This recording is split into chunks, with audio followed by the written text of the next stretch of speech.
세상에서 그리스도인들이 어떻게 살아야 할 것인가라고 하는 이 명제는 굉장히 중요한 주제입니다.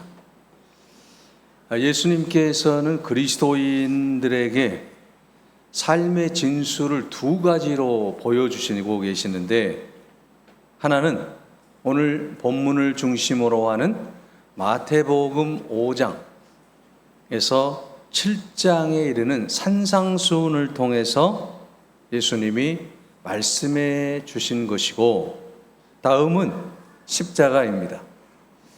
산상수훈을 통해서는 예수님께서 삶이라고 하는 것은 이렇게 살아야 된다, 세상에서 너희들이 어떻게 살아야 되느냐, 산상수훈의 말씀처럼 살아야 된다라고 하는 것을 삶을 통해서 우리에게 보여주셨고, 십자가를 통해서는 예수님께서 우리의 모든 삶을 통해서 우리가 이 세상에서 어떻게 살아가야 될 것인가에 대한 삶의 진수를 보여주시고 계시는 것입니다. 예수님은 산상수훈을 통해서 복 있는 자로 그리스도인이 사회 속에서 어떻게 살아가야 될 것인가에 대해서 말씀하고 계시고, 십자가를 통해서는 예수님이 직접 행동을 통해서 사랑이 무엇인지, 희생이 무엇인지, 헌신이 무엇인지 우리에게 보여주셨다라고 하는 것이죠. 예수님께서 말씀으로 또 직접 삶을 통해서 행동을 통해서 우리에게 사랑의 본을 보여주신 것입니다.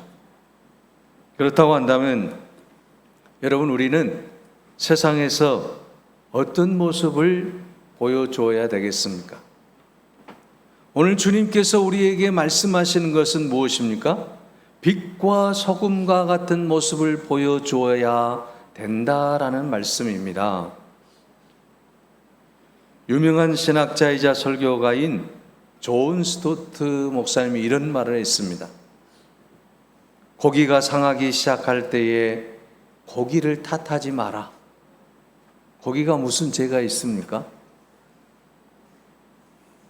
그것은 자연 상태에서 일어나는 일상적인 현상이고 박테리아로부터 부패가 시작되는 것이다.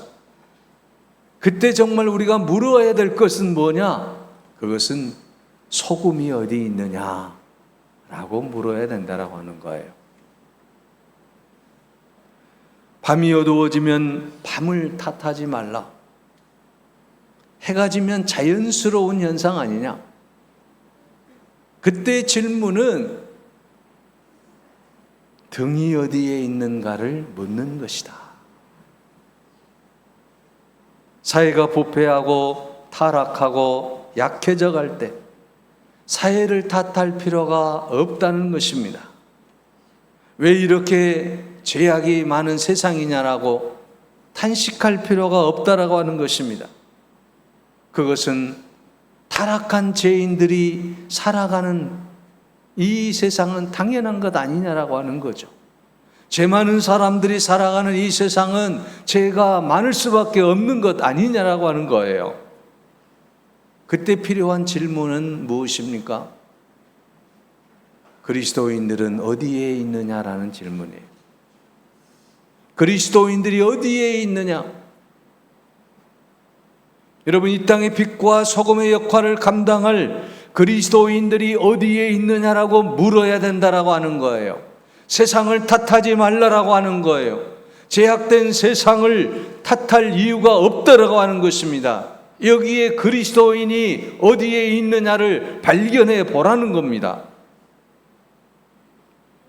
그래서 여러분, 주전 4세기경 그리스의 디오게네스라고 하는 유명한 철학자는 아테네 도시의 대낮에 등불을 달고 다녔다라고 하는 거 아닙니까? 그의 눈에는 이 아테네라고 하는 도시가 어둠으로 이제 덮여 있다라고 하는 거예요. 많은 사람들이 그에게 물었습니다. 선생님, 대낮에 왜 등불을 켜고 다닙니까? 이유가 과연 무엇입니까? 그때 디오게네스는 이렇게 대답을 했다고 합니다. 사람을 찾고 있습니다. 이 시대를 밝힐 사람을 찾고 있습니다. 이 어두운 세상을 밝힐 사람을 찾고 있다라고 그렇게 말했다라고 하는 거예요. 그렇습니다. 오늘 주님께서도 이 시대에 필요한 그리스도인을 찾고 있다라고 하는 거예요. 소금과 같이 맛을 낼 수 있는 사람을 찾고 있다라고 하는 거 아니겠습니까? 빛처럼 빛을 비출 수 있는 그런 사람을 지금 주님이 찾고 계신다라고 하는 거예요. 오늘 우리가 주님이 찾으시는 그 한 사람이 되어야 될 줄로 믿습니다. 이 어두운 세상에 빛을 비추고 썩어가는 이 어두운 죄악 세상에 맛을 낼 수 있는 그런 그리스도인이 되어야 될 줄로 믿습니다. 여러분, 오늘 본문의 말씀이 바로 그런 말씀 아닙니까?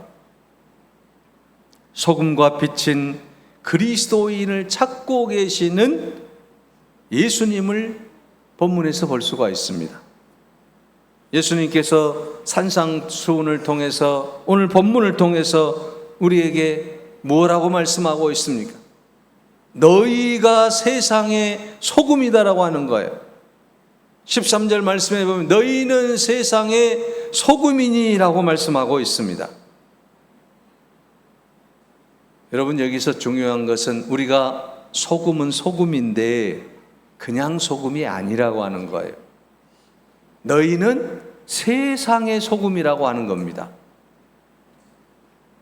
여러분, 주님께서 우리에게 말씀하시기를 너희는 교회의 소금이 아니라, 교회 안의 소금이 아니라 너희는 세상의 소금이라고 하는 거예요. 여기에 중요한 뜻이 담겨져 있습니다. 교회 안에서 만나는 많은 사람들은 모두가 다 훌륭한 사람들 아닙니까? 훌륭한 사람들로 기도도 잘하고 말씀도 잘 듣고 찬송도 잘하고 모든 것을 잘한다라고 하는 거죠. 교회 안에서 잘하는 것, 이것도 중요하겠습니다마는, 그러나 주님께서 말하는 것은 뭐예요? 너희는 세상의 소금이다라고 하는 거죠. 교회의 소금이 아니라고 하는 거예요.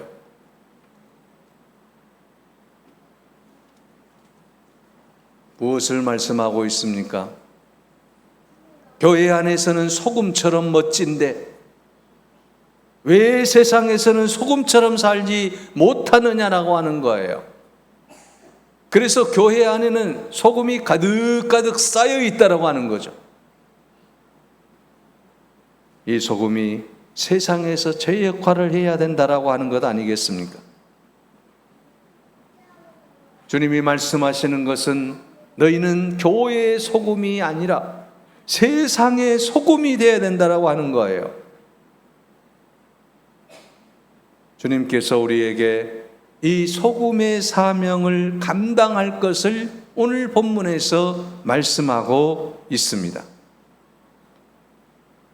칼 히트라고 하는 사람은 잠 못 이루는 밤을 이해하여라는 책을 통해서 인생에서 가장 행복한 날이 어떤 날이냐?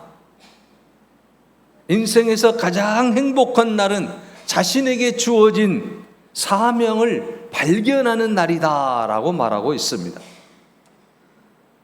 여러분, 내가 그리스도인이 된 것, 내가 이 땅에 태어난 것, 하나님께서 나에게 주신 이 인생, 이 생명 왜 주셨을까?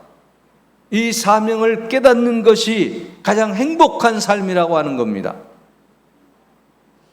부활하신 예수님이 마지막으로 승천하시기 전에 제자들에게 주신 사명이 무엇입니까? 너희는 가서 모든 족속으로 제자를 삼아 아버지와 아들과 성령의 이름으로 세례를 주고 내가 내게 분부한 모든 명령을 가르쳐 지키게 하라. 볼지어다 내가 세상 끝날까지 너희와 함께 있으리라. 여러분 마태복음 28장 19절에서 20절에 말씀하고 있지 않습니까? 주님께서 우리에게 주신 사명이요, 지상 명령입니다. 이어서 우리에게 주신 사명이 또 있습니다. 그 말씀이 무슨 말씀입니까? 너희는 세상의 소금이 되라. 너희는 세상의 소금이요 너희는 이 세상의 빛이어야 된다라고 하는 사명인 것입니다. 오늘 주님께서 우리들에게 명령하신 그 명령, 그 사명이 뭡니까? 너희는 가서 제자를 삼고 너희는 가서 세상 사람들에게 소금처럼 빛처럼 살아야 된다, 이 말씀이에요. 이 사명 때문에 우리가 부르심을 받은 거 아닙니까? 이 사명 때문에 오늘 우리가 그리스도인으로 사는 것 아니겠습니까? 주님의 말씀을 증거하고 소금과 빛처럼 살기 위해서 하나님이 우리를 불러주신 거예요. 이 놀라운 부르심에 우리가 감사하며 이 사명을 감당할 수 있기를 바랍니다. 그렇다면 주님께서 왜 하필 많은 세상에 물건들이 있고 또 물질들이 있는데 소금이라고 말씀을 하셨을까요? 왜 소금이 되라고 말씀을 하셨을까요? 예수님이 살던 그 시대에는 대단히 소금이 소중했어요. 지금도 마찬가지입니다. 소금이 없는 세상을 생각해 보십시오. 살 수 없는 거 아니겠습니까? 소금은 예나 지금이나 일상생활에 가장 중요한 필수품 중에 하나입니다. 그래서 여러분, 이 소금과 이 봉급은 어원이 같은 단어로 되어 있습니다.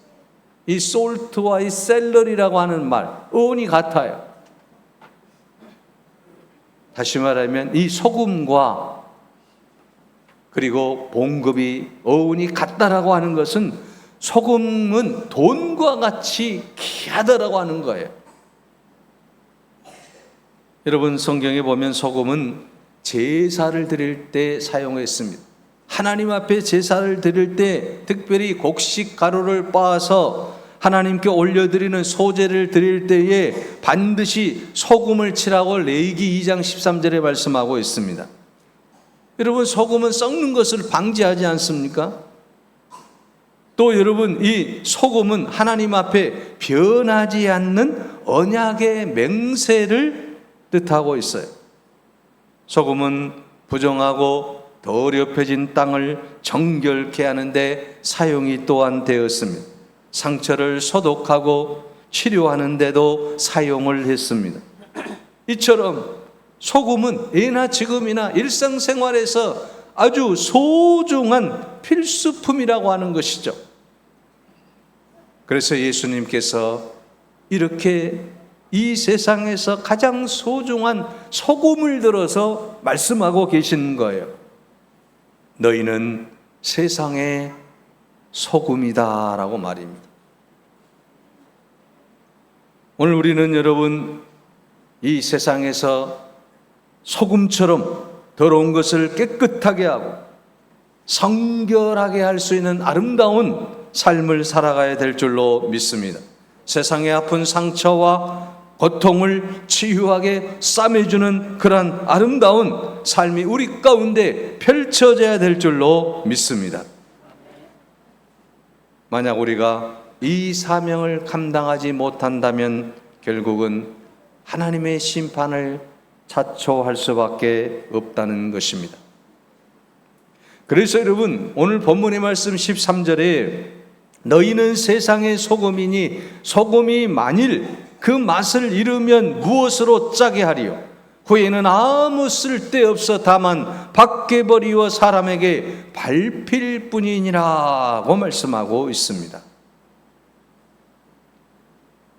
여러분, 소금이 맛을 내지 못하면, 제 역할을 하지 못하면 밖에 버려지게 되고 밖에 버려진 이 소금은 세상 사람들의 발에 밟힐 수밖에 없다는 거예요. 오늘 우리는 이 세상에서 소금과 같은 삶을 살아야 되는데 그렇게 살지 못하면 세상에서 밟히는 존재가 된다라고 하는 거예요. 그리스도인으로서 멋진 삶을 살아야 되는데, 사명을 감당하며 살아야 되는데, 그렇게 살지 못할 때에 세상 사람들로부터 밟히는 그런 존재가 될 수 있다라고 하는 경고를 주님이 지금 말씀하시는 거예요. 그러면 우리가 소금처럼 이 세상에 맛을 내기 위해서는 어떻게 해야 되겠습니까? 그러기 위해서 중요한 것은 소금처럼, 소금이 맛을 내기 위해서는 소금 자체가 부서져야 됩니다. 소금이 녹아져야 됩니다. 또 소금이 가루가 돼야 됩니다. 그럴 때에 맛을 낼 수가 있는 거 아니겠습니까? 그리스도인들이 참맛을 내려면 이처럼 내가 부서지고 내가 녹아지고 내가 가루가 돼야 된다라고 하는 거예요. 그럴 때 우리는 이 세상에 소금처럼 맛을 낼 수 있다라고 하는 것입니다. 한 알의 밀알이 죽지 아니하면 한 알 그대로 있고 죽으면 많은 열매를 맺느니라고 요한복음 12장 24절에 말씀하고 있지 않습니까?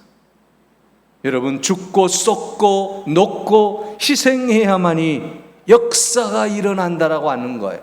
한 알의 밀알처럼, 한 움큼의 소금처럼 우리가 녹아지고 우리가 이 세상에서 깨어지고 가루가 되고 여러분 부서질 때 주님은 우리를 통해 놀라운 역사를 이루어 가실 줄로 믿습니다. 여러분, 소금은 바닷물을 보게 되면 바닷물에 별로 많지 않는 성분 중에 하나예요.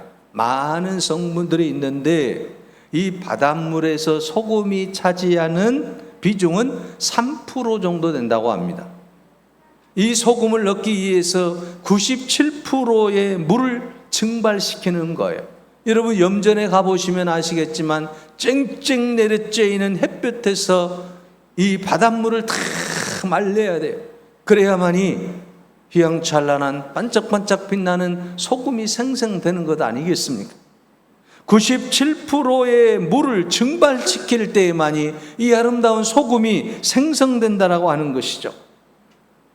이렇게 고생을 통해서 소금을 얻는 이유가 무엇입니까? 97%의 물을 날리고서라도 수고를 들여서라도 소금은 인류에게 꼭 필요한 성분이기 때문에 이 소금이 없이는 살 수가 없기 때문에 그런 수고를 아끼지 않는다라고 하는 거예요. 음식의 맛을 내고 건강에 필요한 이 소금이 있어야만이 되기 때문에 97%의 물을 희생시키는 거 아니겠습니까? 사랑하는 여러분, 오늘 우리 그리스도인들도 맛을 내기 위해서는 이런 희생과 이런 수고와 이런 헌신이 있어야 된다라고 하는 거죠. 3%의 소금이 되기 위해서는 97%의 모든 바닷물을 날려버려야 되듯이 오늘 우리 안에 있는 그 모든 못된 것들은 다 날려버려야 될 줄로 믿습니다. 그리고 이 3%의 소금이 바다를 살리는 거 아닙니까? 마찬가지로 오늘 예수 믿는 그리스도인들이 이 3%의 소금이 되어서 이 나라와 이 교회를 살리는 원동력이 되어야 될 줄로 믿습니다. 여러분이 바로 그런 소금이라고 하는 거예요. 그런데 지금 우리의 모습은 어떻습니까? 3%가 넘는 그리스도인들이 이 세상에 살고 있지 않습니까? 여러분, 우리가 기독교인을 자랑할 때 25%의 그리스도인들이 우리나라에 있다라고 자랑하잖아요. 3%가 훨씬 넘어요. 그런데 이 수많은 그리스도인들이 이 세상에 맛을 내고 있느냐라는 것입니다.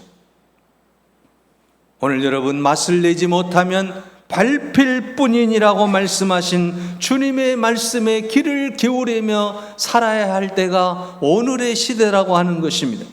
지금 내가 소금인데 이 소금의 역할을 감당하고 있느냐라는 말씀인 것입니다. 그래서 우리는 이제 버림받은 인생이 아니라, 쓸모없는 인생이 아니라, 밟히는 인생이 아니라 하나님이 기뻐하시는 맛을 내는 그런 아름다운 그리스도인으로 우리가 우뚝 서야 될 줄로 믿습니다. 오늘 본문 말씀은 계속해서 주님이 우리에게 말씀하시는 것은 무엇입니까? 너희는 세상의 소금이다라고 말씀하시고, 이어서 14절에 보게 되면 너희는 세상의 소금이 되어서 이제는 또 빛이 되라고 말씀하고 있어요. 주님께서는 그리스도인들은 세상과의 관계에서 소금과 빛이 되어야 된다라고 하는 겁니다. 저는 이 말씀을 보면서 오랫동안 이 말씀을 잘못 이해할 때가 있었습니다. 그것은 주님께서 세상에 너는 소금이 되라, 너는 세상에 빛이 되라 말씀하셨는데 잘못 이해했다라고 하는 거죠. 이미 지금 우리가 소금이 되었고 빛이 되었다라고 하는 것인데, 앞으로 소금이 되고 앞으로 빛이 되라, 그런 말씀으로 받아들였다라고 하는 거죠. 여러분도 그렇게 받아들이고 계시죠? 앞으로 그렇게 살아라, 이게 아니고 지금 그렇게 살아라, 지금 그런 말씀이에요. 그래서 우리가 이 말씀을 많이 오해한다라고 하는 거죠. 왜 그런 오해를 할 수밖에 없을까요? 내 자신을 들여다볼 때에 내가 지금 세상에서 소금처럼 빛처럼 살지 못하고 있잖아요. 그런 엄청난 아름다운 일들을 하지 못하고 있잖아요. 여전히 내 안에 죄악이 가득하고 내 안에 욕심이 가득하고 세상에서 많은 사람들의 모본이 되지 못하고 그리스도인으로서의 삶을 살아가지 못하는 그런 모습들이 내 안에 있기 때문에 내가 이 말씀을 늘 묵상할 때마다 어떻습니까? 나는 소금이 아니다, 나는 빛이 아니다라고 생각하게 된다라고 하는 거예요.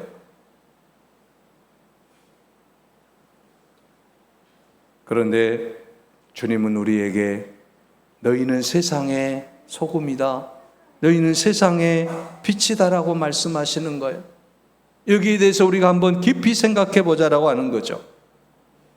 아직은 소금이 아니라고, 지금은 빛이 아니라고 부인하는 그 삶을 이제는 되돌려서 나는 빛이고 나는 소금이다라고 하는 것을 확신하라고 하는 거예요. 여러분, 랜턴을 들고 어두운 우리가 밤길을 다닐 때 보면 새 건져지면 불빛이 환하지만 오래 쓰다 보면 건전지의 수명이 점점 다해가게 되면 희미한 불빛이 나오게 되어 있어요. 자, 여러분, 이 불빛이 내 기대만큼 밝은 빛이 아니더라도 이 랜턴은 랜턴이잖아요. 조그만 빛을 비추더라도 그 랜턴은 랜턴의 역할을 지금 하고 있는 거예요. 마찬가지라고 하는 거죠. 오늘 우리가 인간적인 모습이 아직 주님의 기대만큼, 세상이 기대하는 만큼 훌륭하지 못해서 내 모습이 세상에 드러나지 못하지만, 조금밖에 드러나지 않지만 내 안에 주님이 계시고 주님의 말씀이 계시기 때문에 나는 그리스도인이고 나는 이 세상의 소금과 빛으로 살 수 있다라고 하는 거예요. 오늘 우리의 모든 삶 속에서 주님께서 너희는 세상의 소금이고 너희는 세상의 빛이라고 말씀하시는 것은 이미 너희는 소금이고 빛이다라고 하는 거예요. 다만 우리가 소금처럼 빛처럼 100%의 모든 사명을 감당할 수 없을지라도, 단 1%만 감당할 수 있다라고 할지라도 그건 소금이잖아요. 소금이 맛을 내는 거잖아요. 또 빛을 비추는 것 아니겠습니까? 그래서 우리는 본문의 말씀을 다시 한번 생각해 보자라고 하는 것입니다. 너희는 세상의 소금이다, 너희는 세상의 빛이다. 이제는 그 역할이 크지 못할지라도 가장 작은 것일지라도 그 역할을 감당해야 된다라고 하는 것이죠. 촛불만이 여러분 방안을 밝히는 것 아니잖아요. 전등불이 있잖아요. 전등불은 환하게 비치지만 촛불은 약하게 비치잖아요. 그래도 빛은 빛이잖아요. 이러한 사명을 우리가 감당해야 된다라는 말씀입니다. 그래서 주님은 이제 14절에 너희는 세상의 빛이라 산에 있는 동네가 숨기우지 못할 것이요 라고 말씀하고 있습니다. 16절에는 너희 빛을 사람 앞에 비치게 하여 저희로 너희 착한 행실을 보고 하늘에 계신 너희 아버지께 영광을 돌리게 하라고 말씀하고 있습니다. 빛은 여러분 드러내는 역할을 하는 겁니다. 어둠 속에 감추었던 것들이 드러난다라고 하는 것입니다. 촛불 하나를 캄캄한 밤에 켜게 되면 그 촛불 하나만큼 어둠이 물러가는 것 아니겠습니까? 또한 이 빛은 우리의 모든 삶 속에서 안내의 역할을 해주고 있다라고 하는 거죠. 여러분이 빛이라고 하는 것은 안내자의 역할을 충분히 해낸다라고 하는 겁니다. 한밤중에 바다를 항해하는 배들은 등대가 없이는 바른 방향을 향해 나아갈 수가 없는 것 아니겠습니까? 그 조그마한 등대 때문에 자기의 갈 길을 가는 거예요. 마찬가지로 오늘 우리 모든 성도들이 어두운 이 세상, 이 한복판에서 갈 길 몰라 방황하는 사람들에게 한 줄기의 빛이 되는 거예요. 조그만 등대가 되는 거예요. 이렇게 너희 착한 행실을 보고 하늘에 계신 너희 아버지께 영광을 돌리게 하라. 우리들이 세상의 빛이라고 하는 그 뜻은 착한 행실을 보여주는 거예요. 바른 길로 안내해 주는 거예요. 어두움을 밝혀 드러내는 거예요. 이것이 바로 오늘 우리 그리스도인의 삶이라고 하는 것입니다. 한때 유명한 아인슈타인은 교회에 대해서 부정적인 시각을 가졌다고 합니다. 왜냐하면 소금처럼 빛처럼 살지 못했기 때문입니다. 그런데 히틀러에 의해 독일이 변질되어 갈 무렵에 고백교회를 중심으로 기도와 신앙 고백 그리고 그들의 그 애로운 환거를 지켜보던 그는 교회에 대한 평소의 그 선입견을 완전히 바꾸게 되었다라고 하는 거예요. 보네포 목사님을 중심으로 한 목사님들이, 그리스도인들이 독재자 히틀러를 향해서 항거하는 그 아름다운 모습을 보고 그가 다시 이렇게 말했다고 합니다. 교회는 세상의 소금입니다. 나는 교회를 사랑합니다. 이렇게 표현했다고 합니다. 사랑하는 여러분, 오늘 우리가 이 세상 속에서 교회는 세상의 소망입니다. 나는 교회를 사랑합니다. 이런 말을 들어야 되지 않겠습니까?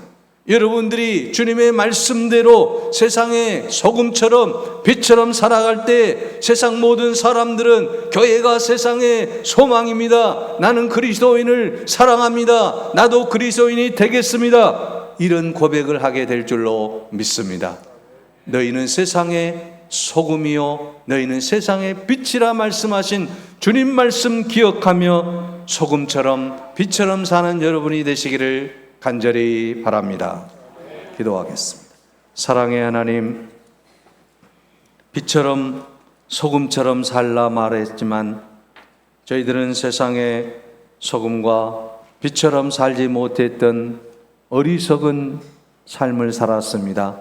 아버지여, 이제는 주님 말씀하신 대로 주님의 그 말씀을 붙잡고 이 땅 위에서 세상의 소망이 되게 하는, 세상 모든 사람들이 사랑해 줄 수 있는 그런 아름다운 삶을 살아가게 하여 주옵소서.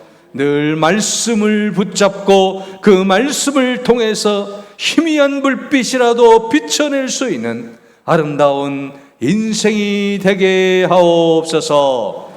교회가 세상의 소망이요 그리스도인이 세상의 소망이 되는 그런 아름다운 삶을 우리 교회가, 우리 성도들이 살아가게 하옵소서.